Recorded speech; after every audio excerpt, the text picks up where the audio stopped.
Assalamualaikum warahmatullahi wabarakatuh. Alhamdulillahi rabbil alamin. Wal aqibatu lil muttaqin. Wassalatu wassalamu ala rasulil amin. Wa ala alihi wa sahbihi ajma'in. Subhanaka la ilma lana illa ma 'allamtana innaka antal alimul hakim. Wa la hawla wa la quwwata illa billahil aliyyil azim. Amma ba'du. Alhamdulillah, pertama-tama kita bersyukur sekali lagi kepada Allah Subhanahu wa taala.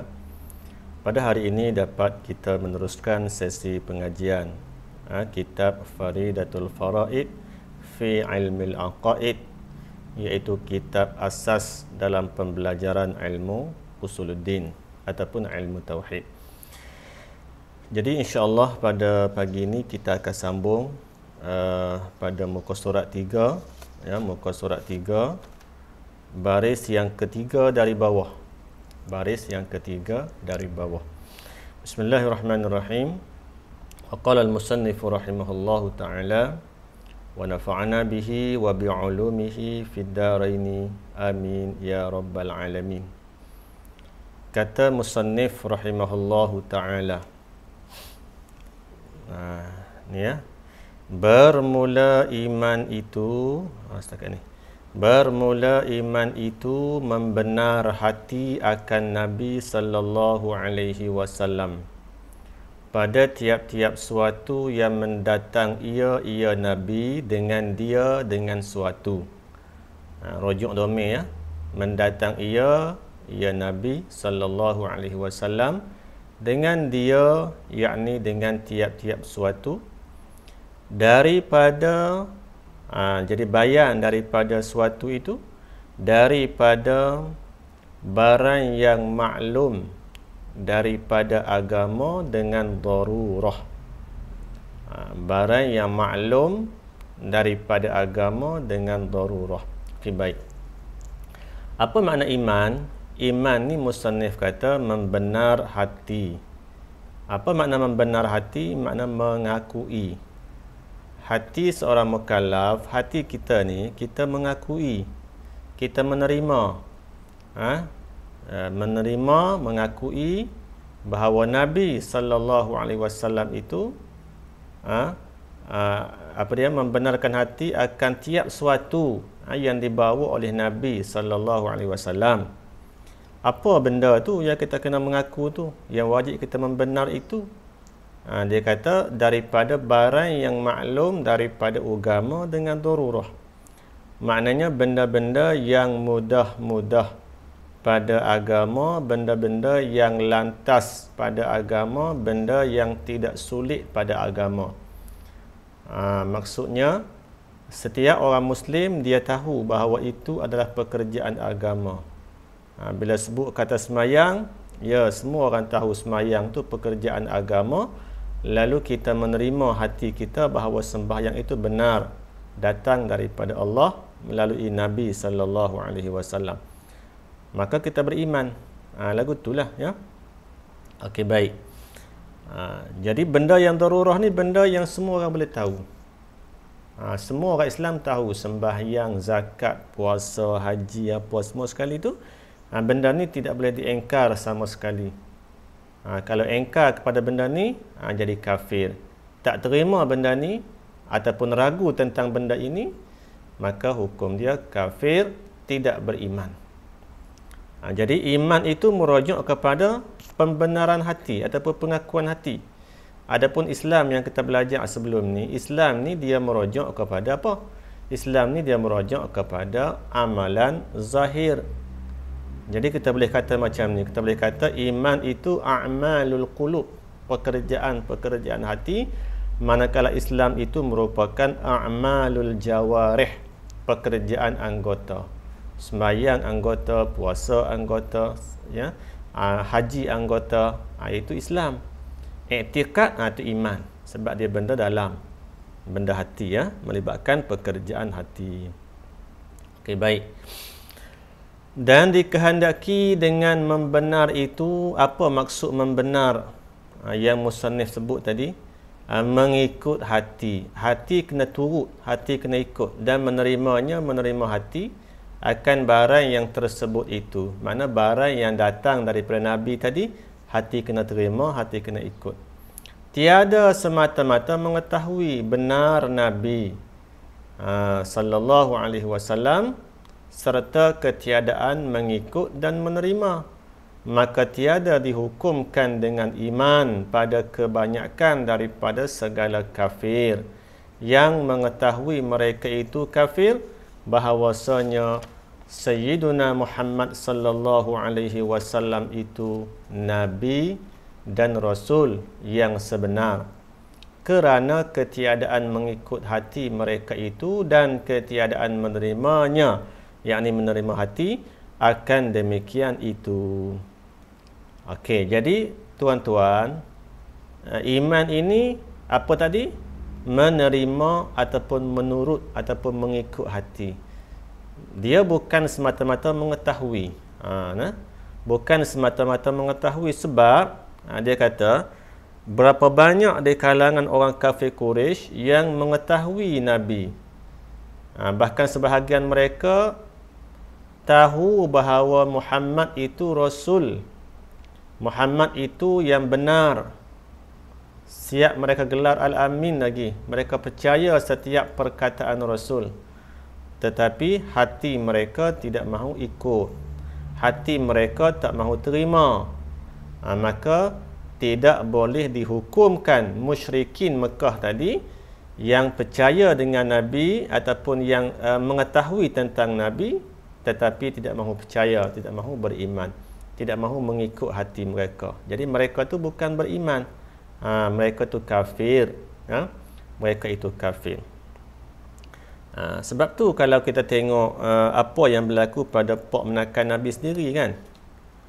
Ni satu peristiwa yang sangat sedih yang berlaku kepada Pak Menakan Nabi sendiri ataupun Pak Saudara Nabi sendiri. Jadi Pak Saudara Nabi ni kita tahulah ya, bahawa dialah yang banyak mendukung perjuangan Nabi. Abu Talib ya, maksud saya Abu Talib ni orang yang banyak mendukung perjuangan Nabi. Bahkan Abu Talib ni dia tak segan silu untuk mempertahankan Nabi di hadapan para pemuka Quraisy. Dia sanggup menggadaikan nyawa dia untuk kepentingan anak menakan dia, anak saudara dia. Tetapi tak pernah ada dalam riwayat yang mengatakan Abu Talib itu dia menerima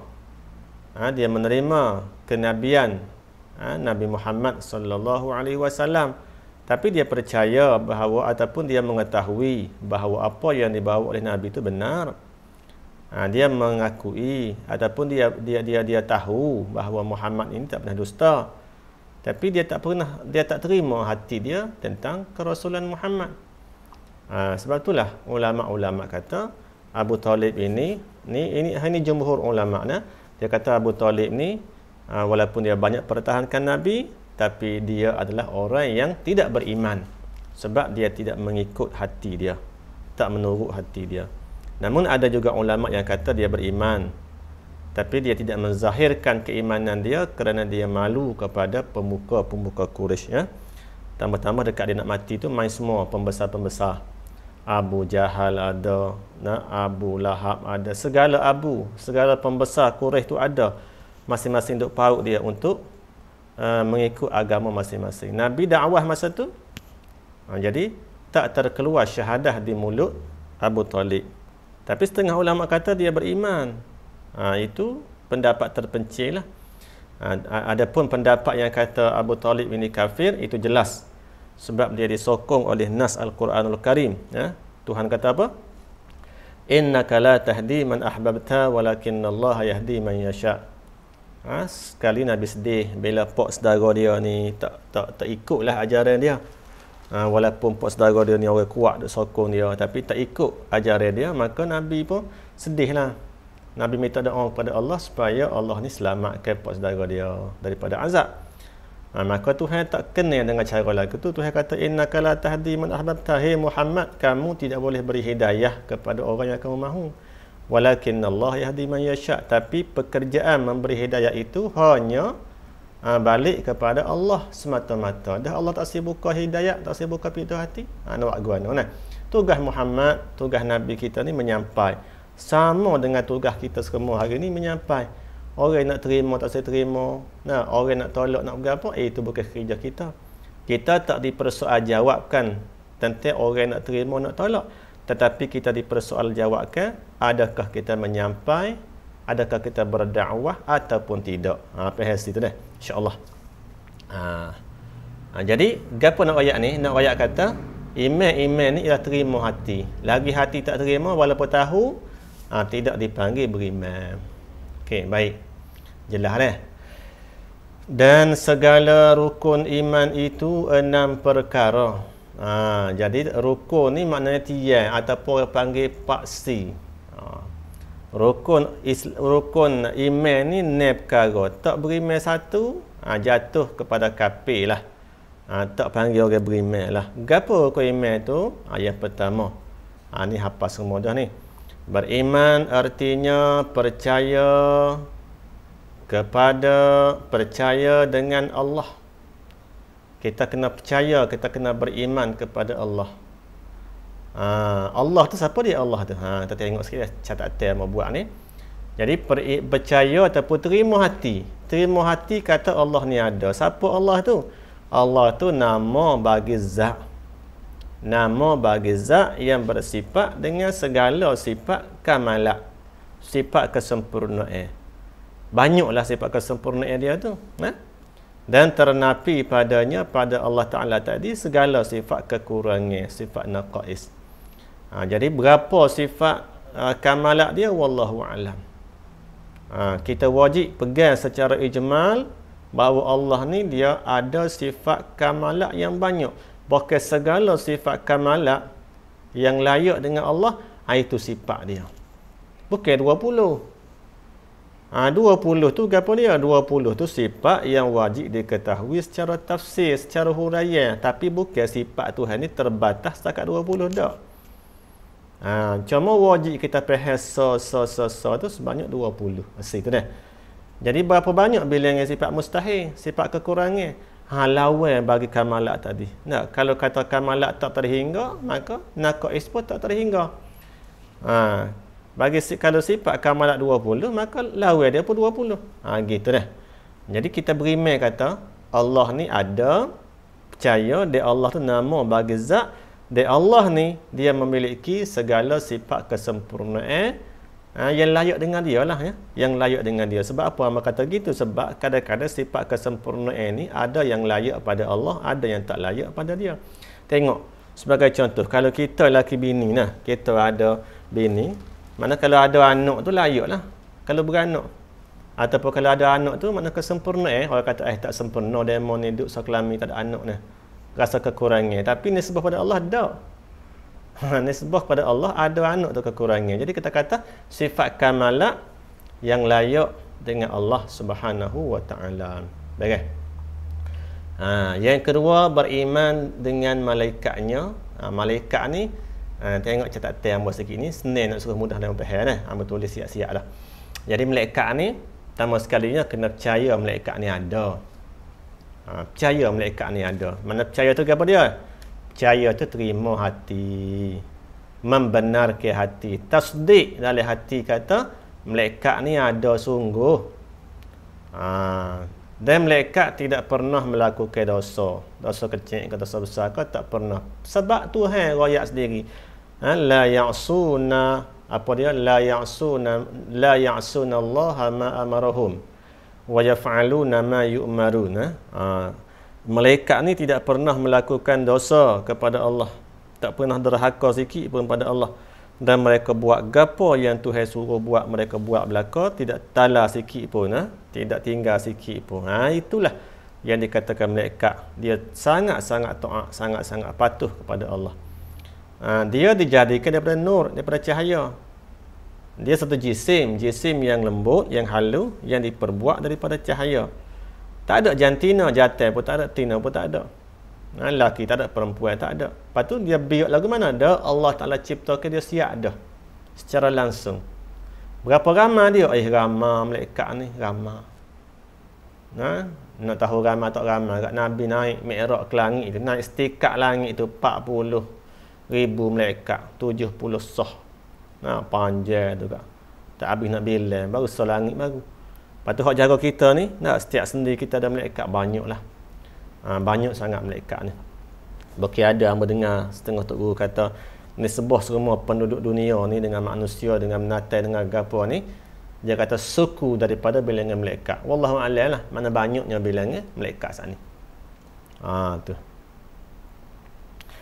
Tak makan, tak minum. Nafsu tak ada. Sebab tu dia boleh ibadat semua. Nafsu tak ada, kita untuk berubah dengan nafsu nah. Jadi bilangan dah ramai, tapi hak kata ramai saat ni tu kita pegang secara ijmal.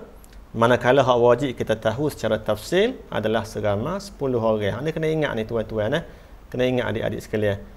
Kena ngapa malaikat ada 10. Ni orang panggil hak wajib diketahui dengan tafsil, dengan huraian. Ingat tugas dia. Jibril gapo kerja buat dia? Menyampaikan wahyu. Mikail gapo kerja buat dia? Bui rezeki. Israfil tiup sangkakala. Israel cabut nyawa, muka nakir, kerjaan dia berkaitan dengan tanya orang mati, azab orang mati dalam kubur. Rakib pula catat amalan baik manusia sebelah kanan. Rakib catat amalan buruk manusia. Mana setiap benda kita buat ni, baik buruk, hak kita niat dalam hati, hak kita buat dengan anggota, hak kita kata dengan mulut, kerjaan malaikat rakib atiklah tulis. Hak comel malaikat rakib tulis, hak tak comel malaikat atik je tulis. Okey, Ridwan, malaikat jaga pintu syurga, malaikat yang paling banyak tersenyum, malaikat yang paling segak, malaikat Ridwan. Sebab tu hal tak dia pintu syurga nak sambut orang berjuruh, nak sambut ahli syurga. Malaikat paling bekang, hak paling cengeng, dan hak paling bengis adalah malaikat Malik. Kerjaan dia apa dia? Jaga pintu neraka. Jadi berapa malaikat? Jawapan dia malaikat ni banyak. Ini kena pergi secara ijmal. Berapa bilangan malaikat yang wajib diketahui? 10. Jadi hak ni kena pegang secara tafsir. Gapo tafsir? Tafsir ni makna kena sebut so. Okey, insya-Allah. Lepas tu rukun iman yang ketiga, beriman dengan segala kitab. Segala kitab. Jadi kitab Allah ni berapa? Kitab ni banyak kitab ni banyak. Okey, cuba tengok catatan ambo sekali lagi. Kitab Allah Taala ini dia ada banyak, cuma hak wajib kita pergi secara tafsilinya 4 buah kitab. Yang pertamanya kitab Taurat untuk Nabi Musa. Kitab ni diturunkan dalam bahasa Ibrani, bahasa Israel kitab Taurat ni dia ada hukum syarak sikit-sikit, ada akidah sikit-sikit, lepas tu dia banyak cerita. Dia cerita tentang Nabi akhir zaman. Jadi ni zaman kita ni kitab Taurat ke Zabur ke Injil ke berapa ke tak ada dah zaman hari ni. Lepas tu hak ada tu bukan Taurat, walaupun dia mengaku Taurat sebab hak ada ni semua sekali telah diubah suai belaka dah. Jadi tu kitab yang pertama. Kitab yang kedua Zabur, Allah beri ke Nabi Daud. Bahasa dia bahasa Qibti. Bahasa Qibti ni bahasa Mesir purba dulu. Koptik bahasa Koptik. Okey, kitab Zabur ni dia tak ada hukum syarak. Dia tak ada hukum syarak. Bahkan dia berkenaan dengan khabar, cerita, zikir, doa serta kalam-kalam hikmah. Diberi oleh Nabi, kepada Nabi Daud. Tapi oleh kerana kitab Zabur ni dia tak ada syariat, jadi Nabi Allah Daud alaihissalam ni dia nak bawa syariat tak boleh lah. Pasal apa tak boleh? Sebab kitab Zabur hak turun ke dia tu, mana dia banyak perihal cerita, zikir, doa, hikmah. Kalau nak sapa ke umat dia tu, maka Nabi Daud dia ambil syariat Nabi Musa. Syariat Nabi Musa disampaikan oleh Nabi Daud kepada umat dia. Gitu lah. Wallahu a'lam lah, itu sebahagian pandangan ulama. Kemudian yang ketiga, kitab Injil diturunkan kepada Nabi Isa. Bahasa dia bahasa Suryani. Kandungnya dianya menyeru manusia kepada tauhid. Dan kitab Injil juga menceritakan perihal kelahiran Nabi kita Dan persiapan orang Yahudi nak sambut kelahiran Nabi kita ni ada sebut dalam itulah. Tapi lala ni kitab Injil ni lah yang telah ditukar nama, dia panggil kitab Bible. Lepas tu betul ke Bible tu? Jadi Bible tu adalah kitab yang telah diubah suai. Ya, kalau betul sungguh kitab-kitab yang ada lah ni, dia tak akan balas dengan umat Nabi Muhammad. Pasal apa mereka kata gitu? Sebab umat-umat Nabi terdahulu ni, pegangnya kitab dia tu, maknanya semua sekali terangkum dalam Quran. Dia tak bercanggah. Jadi kalau ada hari ni orang kafir duk lawat Islam, di kalangan orang yang pegang kitab juga, mana kitab tu selewing lah. Cuba tengok di Israel kan. Macam-macam dia buat pada orang Islam, dia bunuh. Orang tu demo tu pegang kitab belaka tu. Nak lacak berdiri tu dia baca Allahu Akbar. Amat tengok satu video dalam YouTube ni. Tentera Israel nak lacak berdiri ke Palestin sebut Allahu Akbar juga. Mana dia ada pegangnya. Tapi pegangnya dia salah. Sebab dia berpandu kepada kitab yang salah. Kalau Injil ni biasanya kitab yang dipegang oleh Kristian lah ni. Kalau Taurat Zabur tu dipegang oleh puak-puak Israel tu. Okey, dan last sekali ialah kitab suci Al-Quran. Kitab inilah satu-satu mukjizat yang diberikan kepada Nabi kita Muhammad sallallahu alaihi wasallam. Kitab ni istimewa daripada kitab-kitab hak lain kerana kitab ni dia mencakupi semua benda. Hak ada dalam kitab Taurat ada sini, hak ada dalam kitab Injil ada sini, hak ada kitab Zabur ada sini. Bahkan dia merangkumi keselian hukum hakik hak ada dulu-dulu. Ada cerita belakang. Makna kitab yang paling lengkap, yang paling komplit, yang paling sempurna itulah Al-Quranul Karim. Jadi lengkap molek. Bahkan kitab Al-Quran ni adalah kitab yang berbentuk mukjizat, yang tidak ada orang yang boleh reka, tidak ada orang yang boleh tambah, tak ada orang yang boleh ubah suai, tak ada. Sebab dia dijaga oleh Allah Ta'ala. Tuhan kata apa? Tuhan kata guna dah. Nahnu nazzalna zikra wa inna lahu inna nahnu nazzalna zikra wa inna lahu lahafizun. Kami yang waktu turun Quran ni, Tuhan kata, dan kami sendiri yang jaga dia. Makna Tuhan akan jaga Quran ni sampai hari kiamat. Alhamdulillah, kalau tak sebab Tuhan jaga, jarak kita dengan Nabi lama benar dah tuan-tuan, maka sudah tentulah Al-Quran ini telah diubah suai seperti kitab-kitab sebelum. Tapi oleh kerana jaminan daripada Allah, maka selamat sampai kelar ni Al-Quran tidak pernah diubah. Dia kalau ada tangan-tangan cuba nak ubah, Allah akan binasakan dia. Itu jaminan daripada Allah Subhanahu Wa Taala. Yang keempat, beriman dengan Rasul. Rasul ni ada banyak. Cuma nak sebut sikit tentang Rasul ni. Jadi Rasul ni dia banyaklah ramai. Cuma ada ulama kata jumlah mereka semua 313. Manakala jumlah nabinya 124,000. Jadi hak ni hak 124,000 ni itu pandangan ulama. Tapi dia tak semestinya tepat kan. Sebab dia khilaf. Jadi daripada 124,000 saat ni 313 orang itu adalah Rasul. Hak selebihnya Nabi.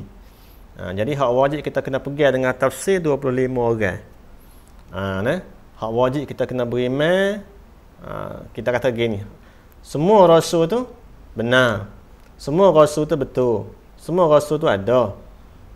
Cuma hak wajib kita pegang secara tafsir 25. Kena pilih sesa. Hak kita buat lagu lah ni, Adam, Idris, Nuh, Hud, Saleh, sampai ke Muhammad sallallahu alaihi wasallam. Hak tu kena ingatlah. Dia tak semestinya ingat ikut turutan. Kewajipan kita ni tuan-tuan, bila sebut kata Yusuf Nabi ke tak, Yusuf ni Rasul kan, yalah Rasul, betul lah tu.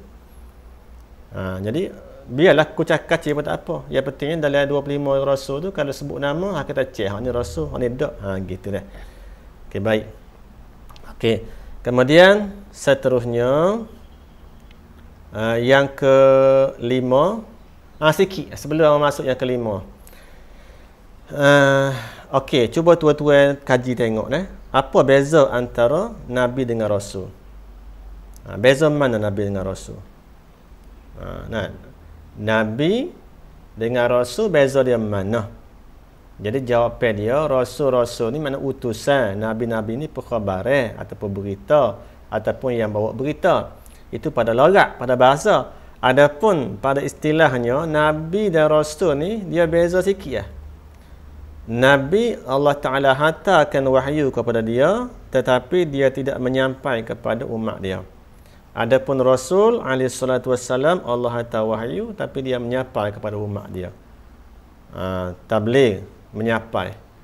Maksud menyapai tu menyapai apa? Menyapai wahyu yang Allah turun ke dia tu. Gitu nah. Menyampaikan syariat yang Allah turun ke dia tu. Bukan kata menyampaikan ilmu. Manakala menyampaikan ilmu semua sekali nyapa belaka, Rasul pun nyapa, Nabi pun nyapa, ulama pun nyapa. Tapi maksud menyampai tadi mana Nabi dia tidak menyampaikan syariat yang diturunkan khusus untuk diri dia. Dia tak sapa. Tetapi Nabi ni dia bawa syariat Rasul yang sebelumnya. Contoh katalah, sebelum Nabi Muhammad ni ada beberapa orang Nabi. Antaranya Hanzalah bin Safwan, contoh katalah. Jadi Nabi Hanzalah ni dia bukan Rasul, dia Nabi. Dia ada syariat juga. Adalah khususiat Tuhan bagi dia tu. Tetapi Hanzalah bin Safwan tadi, bila nak menyapa kepada umat dia, dia ambil hak Nabi Isa AS. Dia sapa. Mana dia menyampaikan syariat sebelum. Itulah yang dikatakan Nabi. Jadi mereka semua Nabi Rasul ni adalah utusan Allah belaka untuk nak bagi umat ini celak agama. Yang bezanya mana? Bezanya antara menyampai syariat dengan tidak. Kalau menyapa tu Rasul, kalau tidak menyampai syariat tu orang panggil Nabi alaihissalatu. Yang kelima, beriman kepada hari kesudahan, hari kiamat. Kenapa dia panggil hari kesudahan? Sebab hari tu ngelah dah. Last day, hari terakhir, di mana tidak ada hari dah selepas itu kerana kehancuran bumi. Maka hari itu dia panggil hari akhir ataupun hari kiamat. Jadi kita beriman kepada hari kiamat dan segala yang berkaitan dengan dia lah. Kena beriman dengan qadarnya, baiknya dan jahatnya. Qadarnya qadar Allah, baiknya mana baiknya qadar tadi dan jahatnya qadar tadi kita kena beriman belaka. Okey, artinya bahawasanya sekalian perkara, semua benda sama ada elok, hak molek seperti taat, semaya, puasa, gapo kita tu, ataupun keji seperti maksiat, curi, zina, minum arak, hasil ia dengan perbuatan Allah Taala. Ini nanti tak si huruf panjang lagi ni, sebab kalau kita takut keliru nanti dia akan masuk bab dia sikit lagi. Kita akan bahas dalam kudrat iradah Allah Taala nah. Atas muafakat kehendaknya pada sedia kala. Cuma ringkasnya gini. Ringkasnya gini ya, apa nak sebut? Bahawa qada dan qadar itu beza dia mana? Tengok perhati molek hak nota bertulis tu, paling-paling tidaknya mudah tuan-tuan nak faham nah. Tu tujuan membuat ni. Jadi qada ialah ketetapan dan ketentuan Tuhan pada azali. Hak Tuhan racia siap dah pada azali lagi tu. Tak sebelum ada alam, sebelum ada langit, ada bumi tu. Dan sebelum ada makhluk tu, Tuhan buat siap dah. Tuhan tentukan aku ni mati bila, beranak bila, menikah bila. Itu ketetapan tu bila tu tetap tu. Azali tu lagi. Kemudian qadar pula ialah melaksanakan ketetapan saat ni. Hak Tuhan tetap siap dah pada azali tu, dia tak buat lagi, tetap. Luluh apa panggil luluh pada azali tu. Kemudian bila mana berlakunya perbuatan yang ditetapkan tadi, maka itulah qadar. Hak belum berlaku masa dia tetap azali tu, orang panggil qada. Jadi benda hak berlaku atas muka dunia ni tu tak terlepas dengan qada-qada Allah. Kita kata sebagai contohlah, kita kata kita tubik luar rumah kita, nak tengok ada orang kena tepuh aksiden. Ya, aksiden saat ni dari segi asbab musabab adalah salah silap tu. Mungkin kereta tu lolah, budak itu bolah ke apa ke. Tetapi dari segi akidahnya, benda hak berlaku saat ni depan mata kita tu, ketetapan nak berlaku hari tu azali lagi. Sebelum ada langit bumi lagi ketetapan tu. Kemudian hak berlaku kemarin depan mata kita tu, orang panggil qadar. Pelaksanaan hak ketetapan azali ni. Ataupun dengan bahasa lainnya, nanti kita ngaji sikit lagi lepas ni, dia kata qada ni dia kena kepada ta'alluq tanjizi qadim bagi sifat iradah. Kehendak Allah yang Allah luluskan pada azali lagi. Nanti kita belajar semula lah ni dia sebab sifat iradat ni ada takluk tanjizi qadim tak? Ada takluk tanjizi hadis nanti kita belajar semula. Cuma mana ayat kata atas sifat iradat berkehendak Allah Taala ni Tuhan luluh kehendak dia sejak azali lagi untuk berlakunya suatu benda. Kemudian bila sampai masa berlakunya benda tu, maka berlaku takluk tanjizi hadis bagi sifat kudrat.